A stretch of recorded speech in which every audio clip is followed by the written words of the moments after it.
नमस्कार.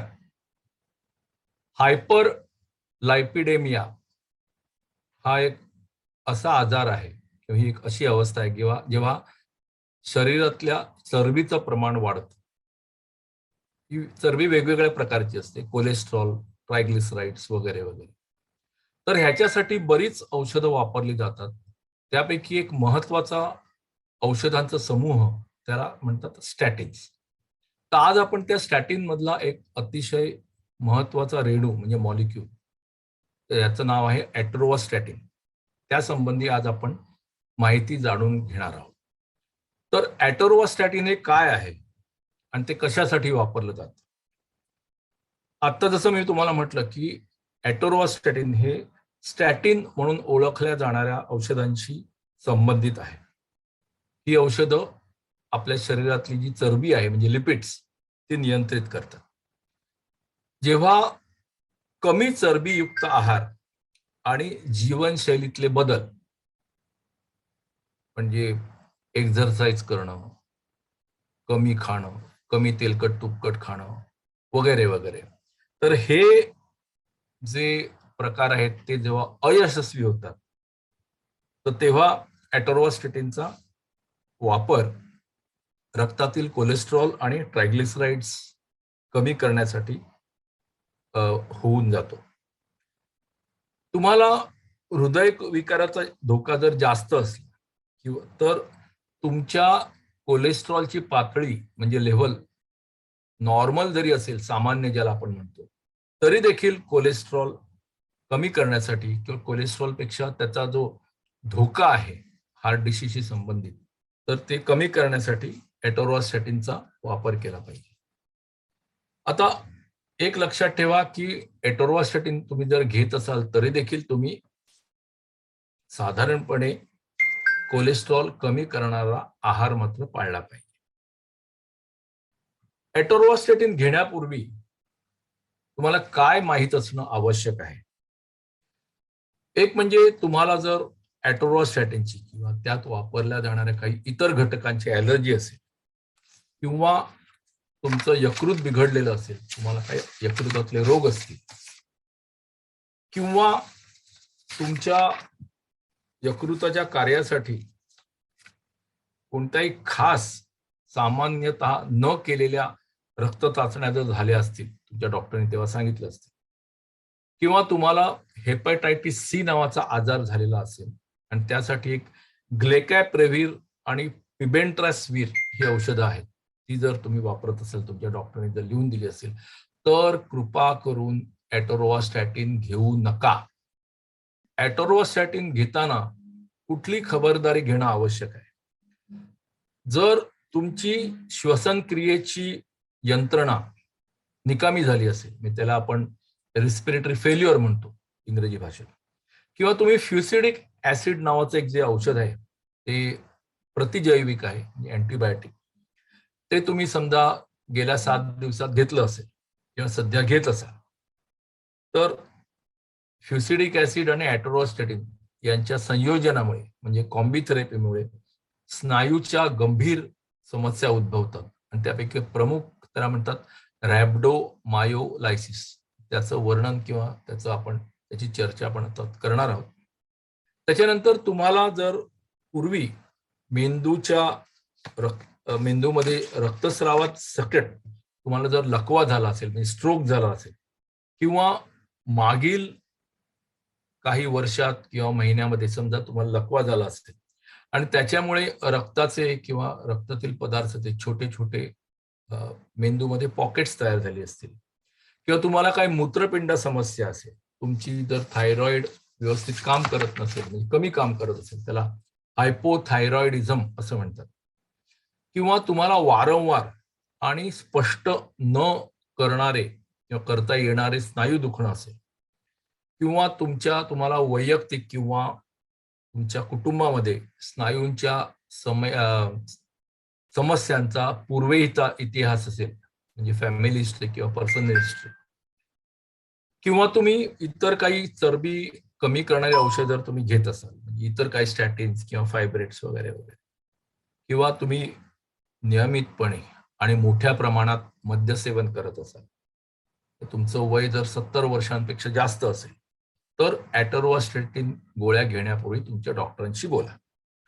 यापैकी कोणताही जर तुम्हाला लागू होत असेल तर तुमचे डॉक्टर तुम्हाला हे औषध म्हणजे ॲटोरवास्टॅटिन देण्यापूर्वी आणि उपचारादरम्यान देखील काही रक्त तपासण्या करायला सांगतील.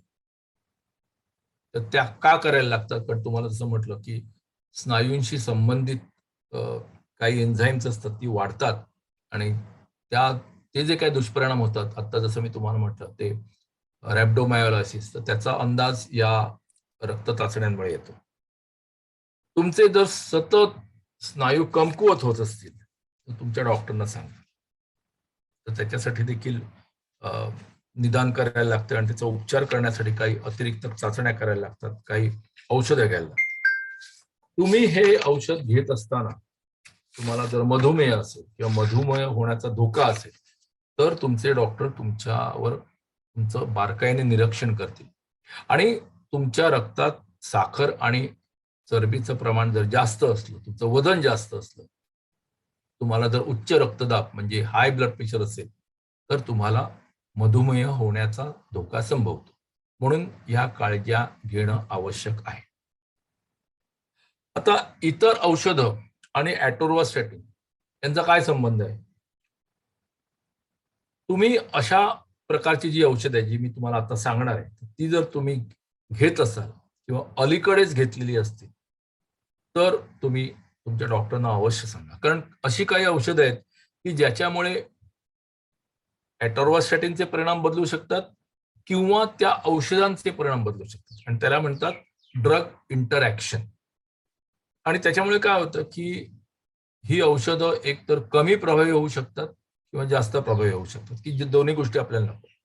आणि रॅब्डोमायोलायसिस आता ते म्हटलं होतं, तर जे स्नायू नष्ट होतात त्याचे विरघळतात खरं सांगायचं तर ते होण्याचा धोका जास्त संभवतो. तर अशी कुठली औषधं आहेत की जी आपण लक्षात ठेवायला पाहिजे? एक म्हणजे रोगप्रतिकार शक्ती कमी करण्यासाठी काही औषधं वापरली जातात. उदाहरणार्थ सायक्लोस्पोरिन, त्याला इम्युनोसप्रेसेंट्स म्हणतात, किंवा काही प्रतिजैविक किंवा फंगस विरोधी औषधं असतात म्हणजे एरिथ्रोमायसिन, क्लॅरिथ्रोमायसिन, किटोकेनोझॉल, इट्रोकेनोझॉल वगैरे वगैरे. मग चरबीची पातळी नियंत्रित करण्यासाठी काही इतर औषधं असतात, उदाहरणार्थ फायब्रेट्स, कोलेस्ट्रिपॉल वगैरे.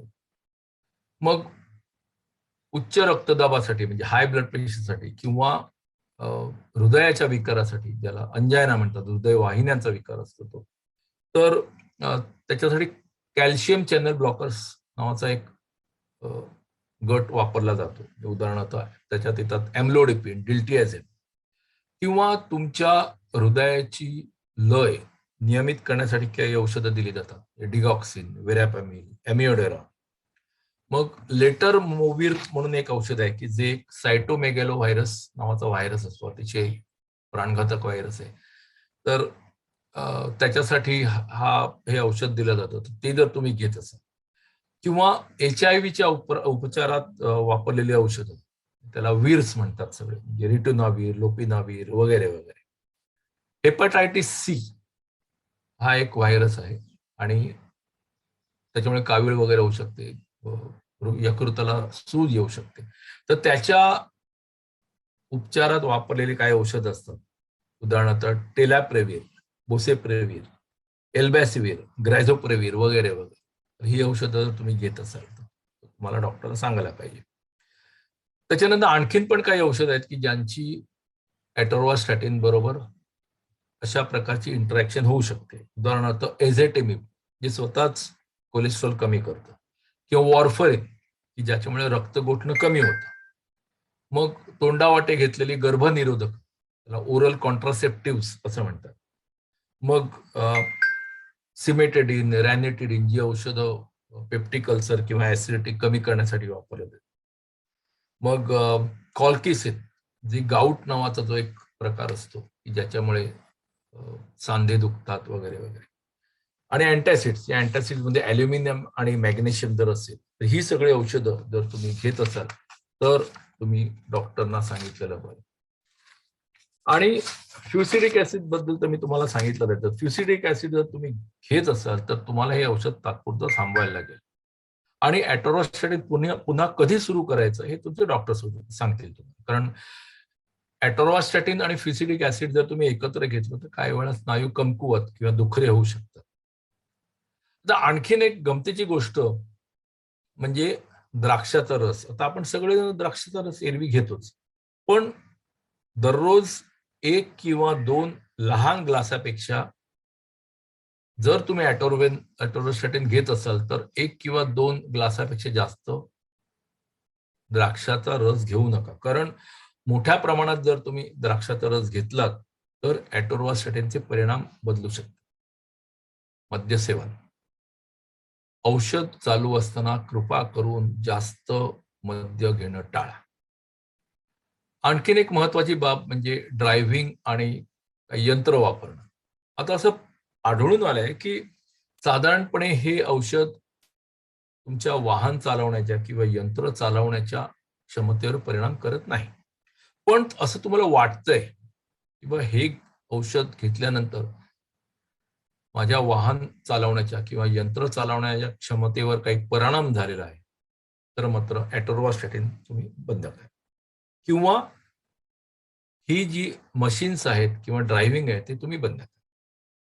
आता ॲटोरोस्टॅटिन मध्ये सोडियम असतं का? तर ह्याचं उत्तर आहे हो.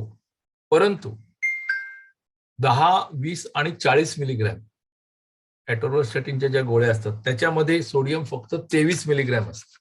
त्याच्यामुळे अशा प्रकारच्या गोळ्यांना तुम्हाला सोडियम मुक्त म्हणायला हरकत नाही. आणि जी सगळ्यात जास्त स्ट्रेंथ आहे म्हणजे 80 मिलीग्रॅमची टॅबलेट, त्या टॅबलेटमध्ये फक्त 26.9 सोडियम असतं. आणि असं पाहायला गेलं तर हे जे सोडियम आहे ते तुमच्या नेहमीच्या आहारामध्ये जे सोडियम असतं त्याच्या जेमतेम 1.1% सोडियम आहे. त्याच्यामुळे ॲटोरोस्टॅटिन घेतल्यामुळे तुमच्या सोडियम लेवल्समध्ये विशेष काही फरक होण्याचा धोका नाही. आता ॲटोरोस्टॅटिन टॅबलेट्स किंवा गोळ्या घ्यायच्या कशा? तर उपचार सुरू करण्यापूर्वी तुमचे डॉक्टर तुम्हाला कोलेस्ट्रॉल कमी करणाऱ्या आहारावर तर ठेवतीलच, परंतु हा आहार कोलेस्ट्रॉलच्या या ज्या गोळ्या आहेत म्हणजे ॲटोरोस्टॅटिन त्या चालू असताना देखील तुम्ही तो कमी कोलेस्ट्रॉल असलेला आहार मात्र तुम्ही चालू ठेवला पाहिजे. प्रौढांसाठी ॲटोरोस्टॅटिनचा दैनिक डोस आहे 10 मिलीग्राम एकदाच. 10 मिलीग्राम एकदा घ्यायचा. आता तो जर वाढवण्याची गरज असेल तर डॉक्टर तुम्हाला सांगतील, म्हणजे कोलेस्ट्रॉल लेवल जर आपल्याला पाहिजे तशी जर कमी होत नसेल तर मग डॉक्टर्स हा डोस वाढवतात, परंतु 4 आठवड्याच्या अगोदर ही वाढ करत नाहीत. कमीत कमी 4 आठवडे वाट पाहून त्याच्यानंतर मग जर गरज पडली तर त्या 10 मिलीग्रॅम वरून आपल्याला डोस वाढवायला लागतो. आणि ॲटोरोस्टॅटिनचा सगळ्यात जास्त डोस म्हणजे कमाल डोस आहे दिवसाला 80 मिलीग्रॅम, म्हणजे कमीत कमी 10, जास्तीत जास्त 80. ॲटोरोस्टॅटिनच्या ज्या गोळ्या आहेत त्या पिण्याच्या पाण्याबरोबर संपूर्णपणे गिळल्या पाहिजे. त्या चावायच्या, चोखायच्या अजिबात नाही, चिरडायच्या नाही. आणि त्या दिवसाच्या कोणत्याही वेळी अन्नाबरोबर किंवा अन्नाशिवाय घेतल्या जाऊ शकतात. परंतु असं आढळून आलंय की ह्या गोळ्या ॲटोरोस्टॅटिनच्या जर तुम्ही संध्याकाळी 7 नंतर घेतल्या तर त्याचा प्रभाव अधिक चांगला होतो. त्याच्यामुळे ॲटोरोस्टॅटिन संध्याकाळी 7 नंतर घेतलेलं बरं. आणि दररोज एकच गोळी एकाच वेळी शक्यतो घेण्याचा प्रयत्न करा. आणि जो काही कालावधी आहे तो तुमचे डॉक्टर सांगतीलच, किती महिने किती वर्ष घ्यायचं, तर ती कालावधी तुम्ही पाळा. आणि तुम्हाला जर खात्री नसेल, काही शंका असतील, काही प्रश्न असतील तर ते तुमच्या डॉक्टरांशी बोलून तुमच्या शंका निरसन करून घ्या.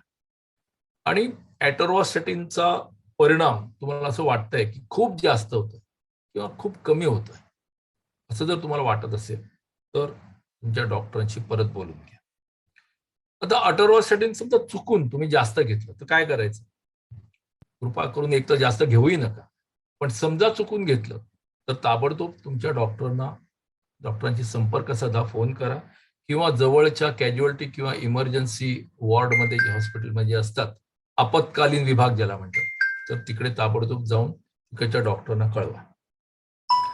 ॲटोरॉस्टॅटिनचा डोस घ्यायला जर तुम्ही विसरत असाल किंवा तुम्ही विसरला असाल तर काय करायचं?